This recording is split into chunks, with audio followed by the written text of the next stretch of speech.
You know, brass magically seems to disappear.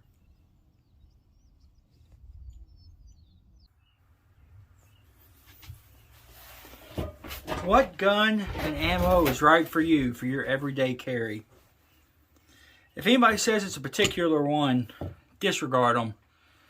That's not the case. The best gun for you to carry is the one that you're comfortable with. It doesn't matter if it's a 9mm, 32 auto, 45, a 1911. It doesn't matter. Whatever you feel comfortable with is what you can shoot. Ammo is the same way.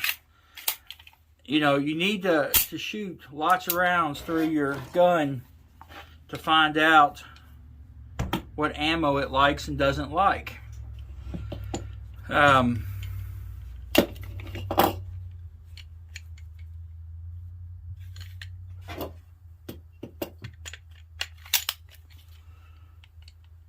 And the physical ability of using your gun.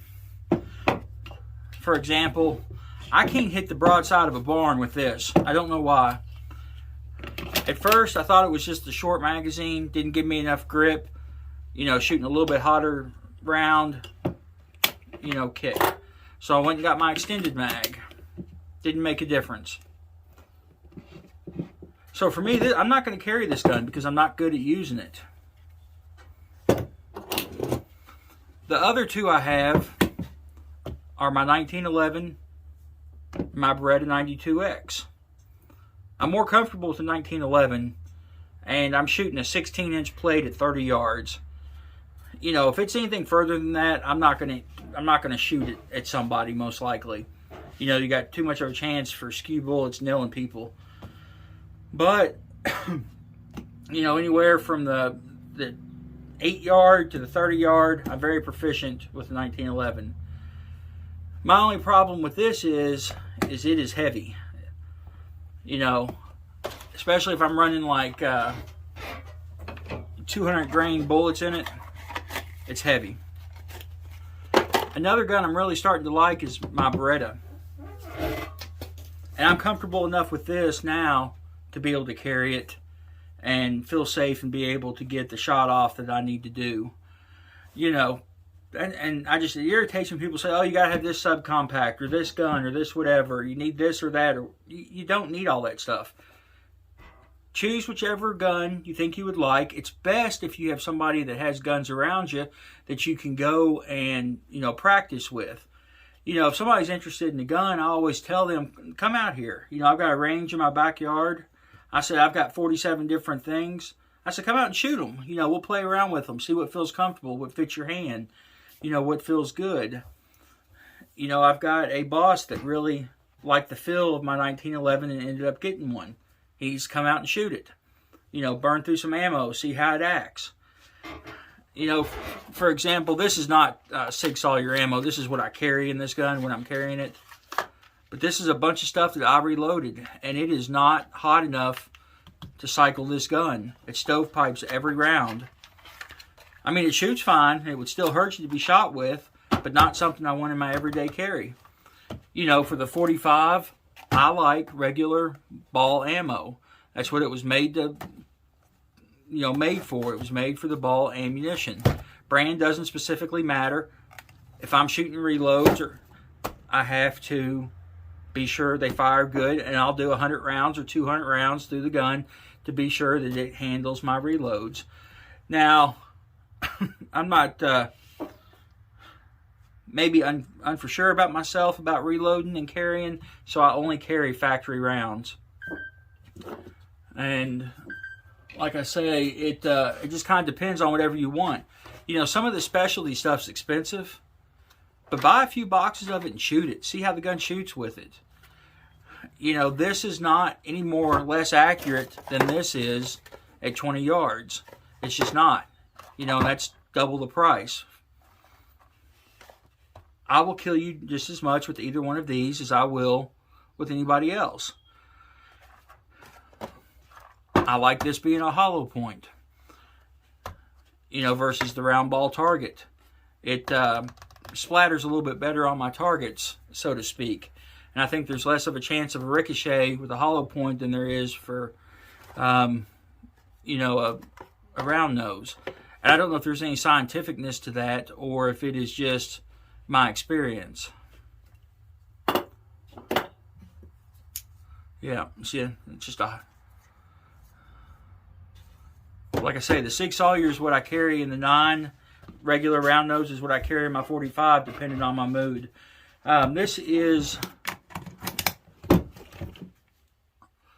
comparatively speaking, about the same weight. These are heavy guns. They're full-size platforms. This is a lot lighter, but it's a single stack. It only carries, you know, was this 5 rounds in this one, 1 in the chamber, so 6. Or 7, depending on if you got the extended mag.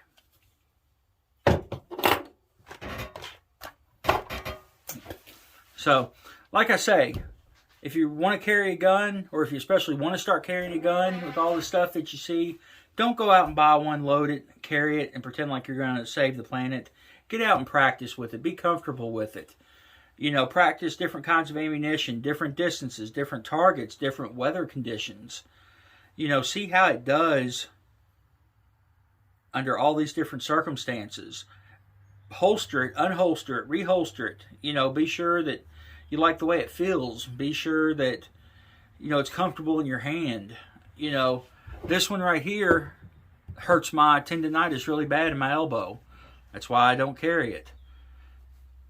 More of a self-defense gun in my case.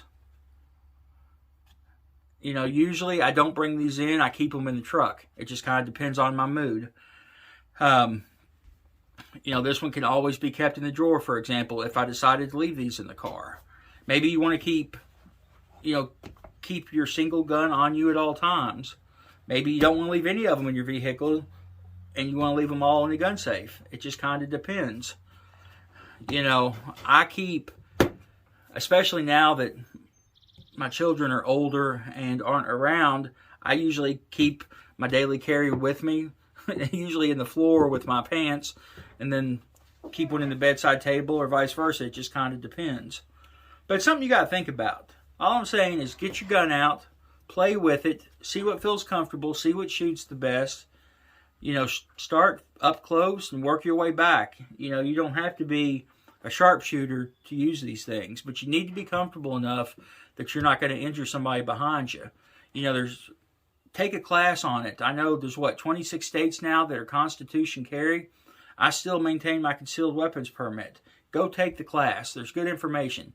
Even though I was in the military and a vet and played with both of these all the time, go take the class. You never know what you might learn and what you might pick up. Go to the range. You know, go to your friend's house if he's got a place to let you shoot. Just run some rounds through it. It's not going to hurt them to run several hundred rounds through these guns. I mean, they are what they, you know, it's what they're made to do. So, like I say, I guess the conclusion to this video is, don't let anybody tell you any specific gun is better or worse than the other one for you to carry. Carry what's comfortable to you and what you're familiar with. Use ammo that you're comfortable with, that you're familiar with, that you know cycles your gun. Be safe out there, Vol guys. You know, the world's turning into a crazy place, and I have a feeling that more people are going to start carrying and maybe don't have the skill set that they should to carry full time. But as a Second Amendment advocate, that is their right. You know, I just kind of wanted to give my explanation of what I thought about them and what my thought was on a true carry gun. You guys be good and be safe, and we'll catch you next time out there.